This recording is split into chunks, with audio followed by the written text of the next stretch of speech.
Hello students, welcome to part 2 of how to program the video game Star Hunter using Scratch 2.0.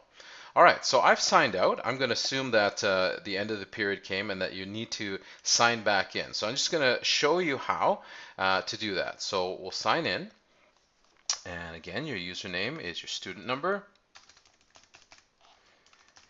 your password is your birth date, year, month, day.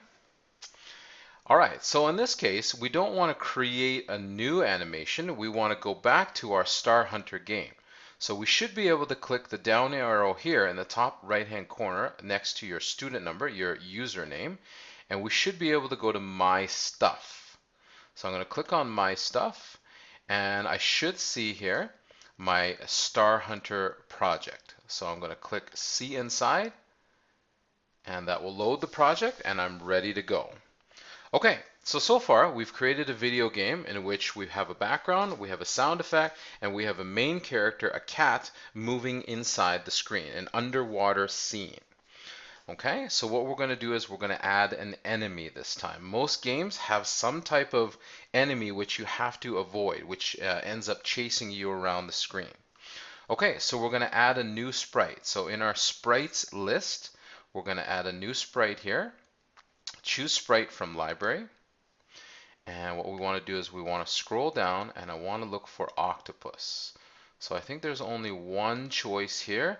We have a green octopus. So I'm going to click on that octopus to highlight it. And then in the bottom right hand corner, I'm going to click OK. Okay. So what we're going to do is, now that you have the octopus sprite highlighted, you see that there's no script for it because we haven't created one yet. So let's create one. So we're going to start with events, the brown blocks, and we're going to start with this one when the green flag is clicked. Then we'll go to the control blocks, and then we'll find the forever block and attach it to the first one. Then we'll look in the motion blocks, and we'll look for move 10 steps. We'll place that inside the forever block, move 10 steps. And then while we're still in the motion blocks, I want you to look for one, if on edge, bounce. So I'm going to grab that block and I'm going to snap it underneath the move 10 steps, but still inside the forever block. So this is a very important block because what happens is when the octopus reaches the edge of the screen, it's going to bounce off and then turn and go in the opposite direction. This is very important. Okay? Okay, so let's see what this looks like. And what we're going to do is we're going to pay particular attention to the motion of the octopus. So I'm going to click the green flag and I'm going to just kind of keep my sprite, my cat sprite, out of the way. So you see what happens here with the octopus. When the octopus hits the right side of the edge of the screen, it kind of turns upside down. It doesn't really look right, does it? So let's stop the program. Let's stop the script. And then what we're going to do is we're going to address that motion. Okay, in the scripts list, make sure you've clicked on the octopus. And then in the top left-hand corner of the octopus sprite, we're going to click the little eye there. Okay, so in this case, we don't want to change the name of octopus. We like the name, but let's look at rotation style. There are 3 options here. So the first option is it makes the sprite turn upside down when it bounces. So that's kind of what it's doing right now. The middle option, what happens is the sprite turns around when it bounces. Okay? And then when I say turn around, it flips sideways is what I mean. And then the last one is that it doesn't turn around when it hits the edge or when it bounces off the edge. So what we want is we want the middle option here. Okay, let's click back and then let's run our script again and then we'll pay attention to what the octopus is doing. So now you see when the octopus hits the right edge of the screen and bounces, it actually turns, flips sideways and faces to the left. That looks correct. Okay, so let's stop. So again, every now and again, you can go and do a force save. Go to File, Save Now. Okay, so far in our game, the cat and the octopus kind of move independently of each other. Okay, I can actually move my cat and then kind of get in the way of the octopus and they just kind of pass through each other. Okay, All right, so what we're going to do is we're going to add some collisions. Collision mechanics are very important in almost all video games. How different characters on the screen interact with each other when they touch. So in this game, what we're trying to do is we're trying to avoid being touched by the octopus. Okay, so let's make sure that we've clicked on the octopus sprite in the sprites list. Okay, and then we're going to create a different script here. So let's go to the control blocks. Let's get this time an if-then block. If-then block. You see how this has also got kind of space in the middle of it? Okay, so let's go to sensing, the light blue blocks. And what we'll look for is if it's touching. Touching, and you see how the edges of these blocks are kind of like a triangular, so they kind of fit in these areas. The overall block is kind of a hexagon shape. So what we're going to do is we're going to move this inside the top arm of the if-then block. I don't want you to move it inside. In fact, you can't move it inside that block. It won't lock. It will only lock into the top arm of that block. So if the octopus is touching the cat, then we're going to go to control, and then we're going to stop all. We're going to look for the stop all block and put it inside here. So an if-then statement is very important in a video game. If the octopus touches the cat, or if the cat is touched by the octopus, then we're going to stop the program. We're going to stop the script, and the game is over. Okay, so we're going to add this piece now into our main script here. And this is where I want you to put it. So we're going to grab the if blocks and we're going to place it underneath the if on edge bounce. And then remember, it still has to be inside the forever block. So I'm going to demonstrate that again. I'm going to put it inside the forever block, but underneath the if on edge bounce block. Okay. All right, we're going to add one more element here, and we're going to use this block, the wait 1 second. And we're going to place it right at the top of our script, right underneath the when the green flag is clicked. And we're going to change 1 second. You can double click in here, and I'm going to change it to 0.5 seconds. So what this does is it gives you a 0.5 second head start before the octopus starts moving. Okay? All right, so let's try it. Let's click on the green flag and let's see. So you see how now the octopus is moving? And then what I want you to do is I want you to have your cat run into the octopus, and your program, your game should end. So let me try, and there we go. The game has ended. I'm going to test it again. I'm going to click on the green flag. I'm going to let the octopus go back and forth for a bit, and then I'm going to have the octopus get me, get the cat, and the program should end. Okay? All right, so here's a good time to save. So I'm going to go to File, Save Now. Okay, so it's great to have one octopus, but let's add more enemies. Let's add a second and a third octopus. Okay, so right now I find that the octopus is fairly large. So make sure that you've clicked the octopus in the sprites list below, and we're going to add a few more things to this script. So let's click on the looks, the light purple blocks, and I want to look for set size 2. So we're going to move this over here, set size 2, and instead of 100%, let's reduce the size to 35%. Okay? Then what we're going to do is we're going to click on the blue motion blocks, and we're going to look for point in direction. So point in direction, and we're going to snap that to the bottom of set size 2. And what we're going to do is we're going to change the angle. So the way these numbers work is, think of the stage. So I'm going to go to this screen here. So I want you to think of the stage as a coordinate plane.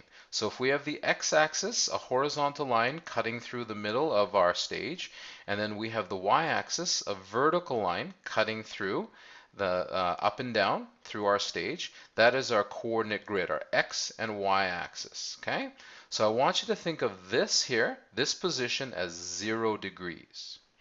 This position here is 90 degrees.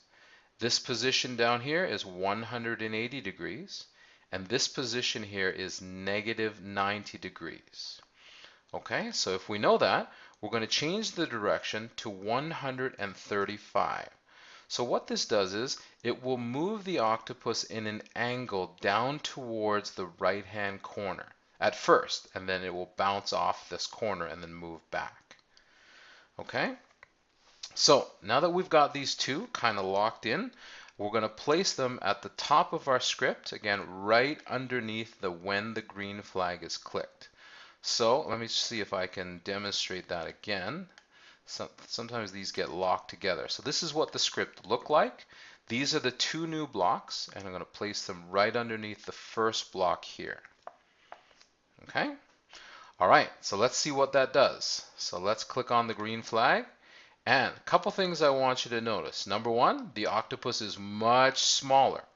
Now you see the octopus moving in a diagonal motion, always first down towards this corner and then bouncing off and coming up to this corner. It actually kind of bounces around to all four corners, doesn't it? Okay, that looks pretty good. Okay, so we've got octopus 1 moving pretty well. We like the size, we like how it's moving. So let's add a second octopus. Okay, so I've clicked on the octopus sprite here in the sprites list, and I'm going to right click. Now, because we're using the online editor, you're going to have two menus pop up when we right click on the octopus sprite. So we want the dark gray menu underneath. But what happens is this light white menu comes up first. So what we have to do is we have to click on About Adobe Flash Player, and that will open up a second browser window here. And then I just want you to go back to the Scratch browser, and now we should have access to these menus underneath, this menu underneath. So I want you to choose Duplicate. Okay, so left click on Duplicate. Okay, so now we've created Octopus 2. So let's do the same thing. Let's right click on Octopus 1, right click, and then let's click on Adobe Flash Player, but then click back on the browser that has our Scratch, and I want you to choose Duplicate. Left click on Duplicate. Okay, and then what we can do is we can just go back and close these other tabs. So now we have three sprites, Octopus 1, Octopus 2, and Octopus 3. Now the good thing is, if you click on Octopus 2, because we duplicated Octopus 1, it has all the scripts here ready to go. So what we're going to do is we're going to change its initial direction. So in the point in direction, what I want you to do is make Octopus 2 0. So remember, 0 means it's going to go right up to the top, straight up, and then bounce straight down. And then let's click on Octopus 3 sprite, and then in the point in direction window, I want you to change 135 to 90. Now remember, 90 means it's going to come straight to the right, so it's going to go straight to the right, bounce off this wall, and then go back straight to the left. Okay, so let's see how this looks. So I'm actually going to go to full view, full screen view, and I'm going to click on the green flag, and I'm going to see,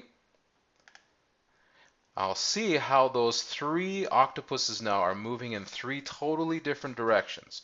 One is going diagonal, one is going straight up and down, and one is going straight side to side. Now the problem is that the octopuses are moving so fast that it's very hard for me to stay alive for very long. So what I'm going to do is I'm going to slow down the octopuses. So I'm actually doing a pretty good job there, but there I just died. Okay, so here's how we slow down the octopuses, and hopefully you've kind of figured that out by now. So let's go back to Octopus 1, okay? And then what we want to do is, instead of moving 2 steps, let's have it move 10 steps, let's have it move 2 steps. And that's going to slow it down considerably. So I'm going to click on Octopus 2, and I'm going to make the same change in the Move 10 Steps block.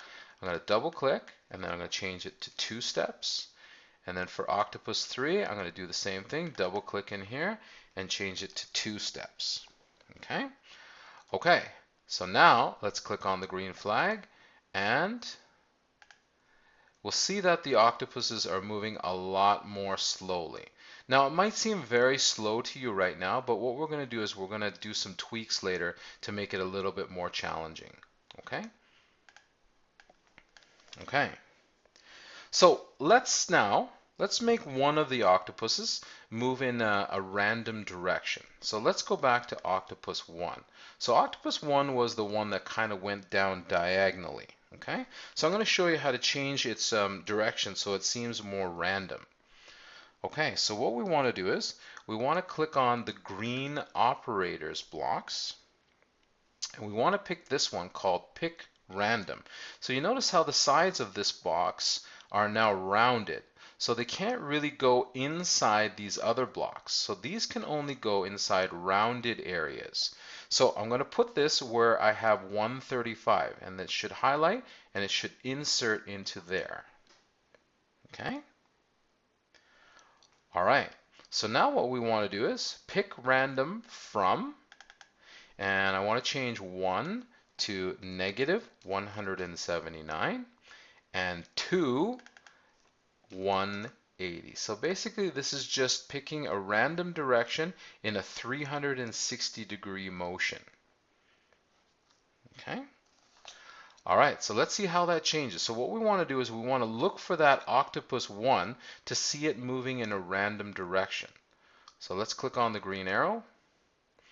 Okay, so I can clearly see that one of the octopuses is moving straight up and down, and then I see the other octopus moving left to right. So the last one must be octopus 1, which is moving in a random direction. Okay, very good. So this concludes part 2 of the video game project Star Hunter. Thanks for watching. Bye.